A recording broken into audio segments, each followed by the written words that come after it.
Hello and welcome back, everyone, to Wings of Liberty campaign from Rocket Rabbit Commentaries in StarCraft 2. And in this episode, we'll be finishing off Belly of the Beast, the no-build mission that involves us attempting to keep our... God damn it, medic! Those things wow, are this mission got significantly harder with that. Thanks for the advice, son. Now, unless you got Screw a medic you, up your ass, if you had been in front like you were supposed to be, that wouldn't have happened. I'm detecting survivors of another squad close by. Find them and rescue them. I'm gonna guess that last part was rescue them. Yes, it was. And I thought we was gonna play. Now, thankfully, Stetmann has the ability to heal what is effectively as well as two medics. It's just that Stetmann can only heal one target at a time, so it can be a bit iffy to actually use him as well as we're supposed to. Yeah, I mean, just because he's AI controlled does not mean he's that good at it. Well, just because he's hero status does not mean he's that good at it. Technically AI controlled, but Stetmann, he may as well be, mostly because I don't want to micro Stetmann. Ah, worms. Right. Shut up, Stetmann. Count on me. But yeah, this particular squad is 2 fire bats and a medic. So what they want us to do from here is actually keep the fire bats in the front so that they can soak and do their melee damage. But still, the fire bats are so big that it's difficult to actually put them where the game wants them to be. And the big problem that the fire bats have is that their attack speed is so much lower that attempting to micro them with marines is just a fucking chore. Like most of the damage that we end up doing in this part is still through Raynor and Tychus, specifically with their attack skills. Raynor's 50 cal rifle has the ability to pierce through a majority of the smaller units so damn well that it's yeah, Stetmann, get up here and heal us. Oh, Stetmann's too busy worrying about himself. Fills up his own health bar at the F6 spot. Okay, we bash on Stetmann a lot because he's a medic, but let me be very clear about this. I love having Stetmann with us specifically because he's a medic. Seriously, guys, don't troll your support characters, because your support characters mean that you can effectively double the amount of time you're in combat. Yeah. Oh, Stetmann being a medic is his best quality. The only problem is it's his only good quality. Well, he's voiced by several. He's voiced by I don't remember the actor's name, but that particular voice has been in animation for years now. Okay, well he does have a strong voice behind him. He is a medic. Okay, so he has 2 qualities that are good. I think his hairdo makes him look like a dork. Well, he is a dork, so that makes sense. Nuclear. Alright, put down the burning Betty. Honestly, of the characters of the hero characters that we have in this one, it's actually Swan that I like the least. Swan I'm supposed to like the most because he's a marauder, but we don't actually fight all that many large enemies here. So the concussive shells that the marauders get doesn't really help out that much.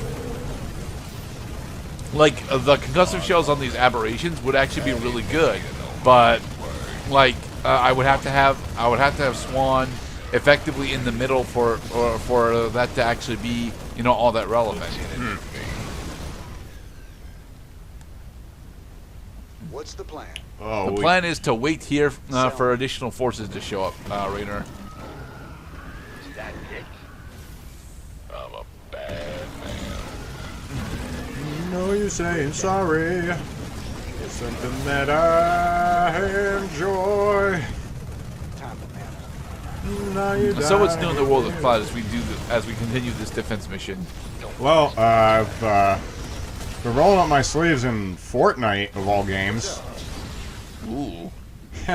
It came as a surprise to me too. I always thought it was going to be Call of Duty Warzone that was going to get me into the battle royale scene, but yeah, I've got some first place wins. I've had a taste of glory. I want some more.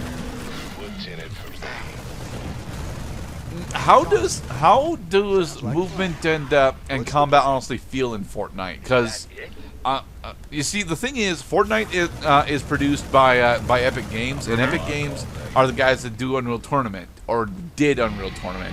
Their current iteration of Unreal Tournament is effectively MIA, but I really enjoy Unreal Tournament specifically because it's really fast. It's really fast. It's not too fast. Time to kill is relatively long. You know, being in combat in Unreal Tournament feels great. Is the thing. So how does combat honestly feel in Fortnite? Well, combat is a relatively minute part of the problem, because as we had gone over in our recorded Battle Royale win in the Verdansk mission from Call of Duty Warzone, much of Battle Royale consists of staying out of fights instead of being in them. The more fights you get into, the more likely you are to die, and you only have one life.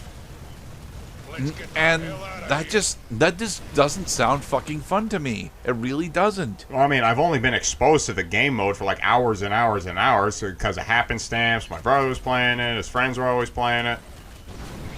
They never saw it coming.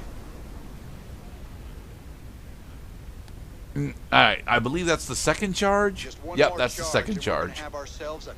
2 more sections, people.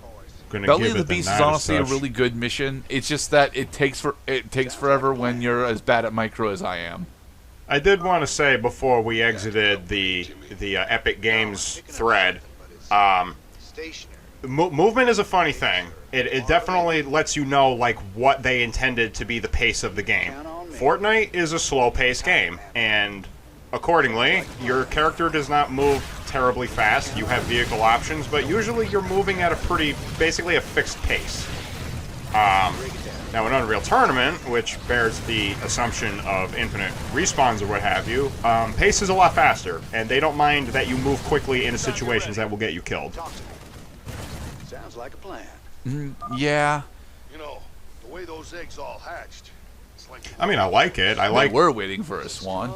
I definitely like a game pace that's consistent with its premise.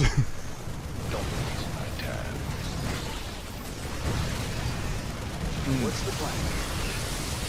Fire back, get back here. Make sure you don't become a deaded person. I need you to sponge. Alright, well, we're soaking up a lot of blood. Sounds like a plan. Time to man up.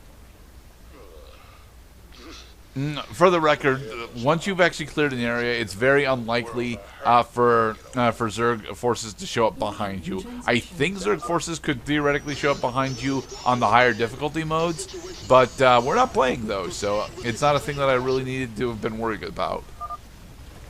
Over here! Help us! 8 Ball's in trouble. Finish killing the Oh eggs. my god, it's a giant Ultralisk. Well, it's a giant Ultralisk from our perspective. It's not actually it's not actually all that much bigger than a normal Ultralisk would actually be. I just fucking forgot how massive they get. The stuff of nightmares. Thanks, man. I thought we were goners. Bunch of We ain't Marines. safe yet. Plan. Get on my ass and follow me. Alright, so here's where we're going to put the final charge down. I'm gonna hit him where it hurts. Get that charge deployed. I've got a bad feeling about this place. Of course you do, All Raynor. set, cowboy. Because we have to This do the thing Star goes on, Wars we could thing. be a long way from here. Right, guys? What the hell is that? Well, Mr. Raynor, that is our mini-boss. Damn, she's popping eggs. We gotta take her down. No Wakey, wakey, eggs and bakey. Well, not necessarily eggs and bakey, but queens and bakey. What's the plan? The Queen. Lights out. Yeah. the big thing that you got to worry about with the Queen specifically is the fact that she hits really, really hard in melee, and it can be a bit difficult to keep Stetmann and whatever medics you have alive on your targets to you know, actually keep them around. Once you actually take down a specified amount of HP, the Queen will actually quick teleport over to another area and be invulnerable during the transition. Oh my god, she's Rom the Vacuous Spider. You can count on me. Raiders. She's going for more eggs. Stop the queen before she gets to her. Thankfully, Tychus and Rainer's attack skills have the ability to shave down the Queen's health really, really quickly. Count on me. Oh, I mean, Yes, Jesus we Christ. can count on James. She's already half dead. Very nicely. What's the plan? And she's got a small amount of health regen. She does have a small amount of health regen, but the health regen that she has isn't honestly the big thing that you have to worry about through this fight. The big thing you have to worry about through this fight is this phase right here when she actually jumps on the charge itself, because now she starts focus. She starts doing her melee focus attacks on your hero units, and All right, there she is. then she does this. Days. This is something that I honestly really wish we got to explore a bit more, because of the fact that the Zerg are actually based on the Tyranids from Warhammer 40K. They a lot of Zergs actually have sonic Rory's potential down. in them. And god damn it, Swan! All right, it's all right. Swan it's all made right. me lose the Mission's achievement. over. No, mission is not over. She's dead, Jim. Oh, there's more where that came from, boys. There is more where that came from. Now we have to run away from the lava wave that we summoned. Betty'll keep him busy. The lava is coming right for us.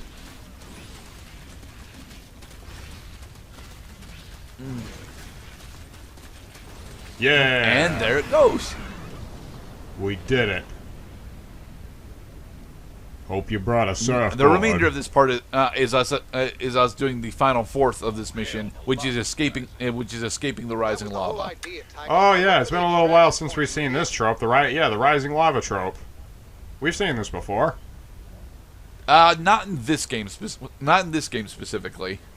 I mean, this game had the fire wave, but that was a bit different because the fire wave was an actual threat. This says it's an actual threat, but there isn't actually any significant indicator for it on the map. So. Oh, you say that, but that lava is conspicuously rising. Raiders roll. Not on this screen, it's not. It is. Oh, it is. I can see it. It's going up. No, it's not. No, I it mean, is. It is. Look. Over there, it's rising, yes, but not in general. Oh, it's getting closer. You better keep moving there, guy. Raiders roll. Ah, quick! You gotta crack open the door with your weapons, On me. or put down the dynamite No, and break it this with your is- no, fists. this is not Gears of War 1. Right between the This is very much like a Gears of War. Like, oh, Yes, geez. this would be the Gears the Gears equivalent in this is the takedown of the locust nest that you do about 2/3 of the way through the campaign. Or even in Gears of War 2, where you get trapped in the worm intestines. Talk to me. Time to man up. Oh, it smells like ash in here. Sounds like a plan. Actually, it smells like banelings, which is probably worse than ass. Sounds like a plan. Oh, the worst kind of swamp ass you ever seen. Yeah. Time to man up. Time to make it up. But with that aberration down, that is the last major obstacle that we have, right? Yeah. Oh, thank There's God. the exit. We did it, boys. And sniper shot. Like a plan. The belly of this beast is about to get indigestion. Very much so. Nothing like a good old-fashioned knock down, drag out. Oh yeah, sure. Now the lava is rising rapidly because we're not controlling the characters anymore. Yep. Look at all those caves crumble. Ain't sorry to see them go. Wow, we sure killed a lot of them. I bet they're really scared of us now. Of you. Oh, come on, Stetmann. There's no need to be so humble. Let's see how the boys held up while we were gone. Right, boys. Onward. We've done it. There we go. I can't get unbreakable. It's not fair, man. Complete I'm Belly not of the good Beast enough at micro to do it. without letting a hero fall incapacitated. Yeah, and we saw Swan go down. Well, I mean, that can just get plain annoying. I mean, you can have a hero go down during the escape sequence. No. If you get a hero knocked down during the escape sequence, you're going to lose. They don't recover their health fast enough to get out at that point. These brave men lay down their lives for their planets. The galaxies shall mourn for their sacrifices. Well, honestly, these guys... yeah, looks like they held pretty poorly, Jim.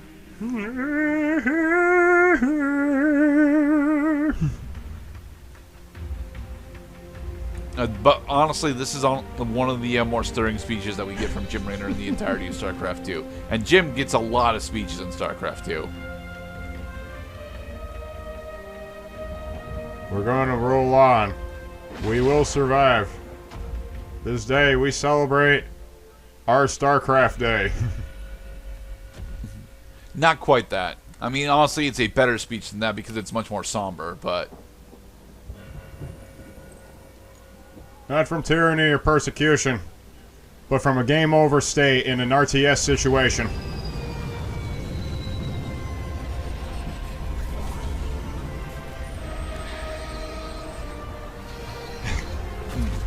And out from the rebel of the deceased emerges some boots. No, it's the dude that... Yeah, it's him. Yeah, it's Warfield. The guy we were trying to contact the whole time. Yep, there he is. Good to see you on your feet, General. And what great-looking boots you have. He has become Mega Man. Well, we'll see how long that lasts. My name is Warfield. I got a motherfucking gun over here. I'm not entirely sure how this qualifies as you bringing the present. I mean, Valerian had to use the scientists to reattach all the pieces, but we got all the pieces to it. Behold the Zelnaga artifact. The Zelnaga artifact's been assembled. I hope to God it does what we think it does. It might. Damn straight. Betting our asses on some alien piece of crap don't sit right with me. I hear you, Tychus. But if I was banking everything on that, I'd be quit already. Because I am Jim Raynor, and I am the best character in the franchise at the moment. The prophecy shall be fulfilled. Gentlemen. Whether it's blind luck or damn fool courage, in all my years, I've never seen anything like what you two jokers have pulled. Aw, shucks. I mean, I had a game over here or there. I tried really hard. Thank you. I appreciate you. I actually didn't have any game overs during the Wings of Liberty portion of the run. I just like it how games make you feel so accomplished by the time you get to the end of it. They will literally tell you, hey, you're doing a great job. Keep it up. Saying like, well, I'm not sure what the narrative reason for telling me that is, but thank you. Oh my god, Char has a normal sun. Well, I mean, every place has got a sun. It's just a question of how far away it is. Actually, no, there are several planets that we visit later in the other campaigns that do not have normal sunlight. And in the next part... Because some things are just... In the next part, we begin all in. Be safe, everybody. Full house.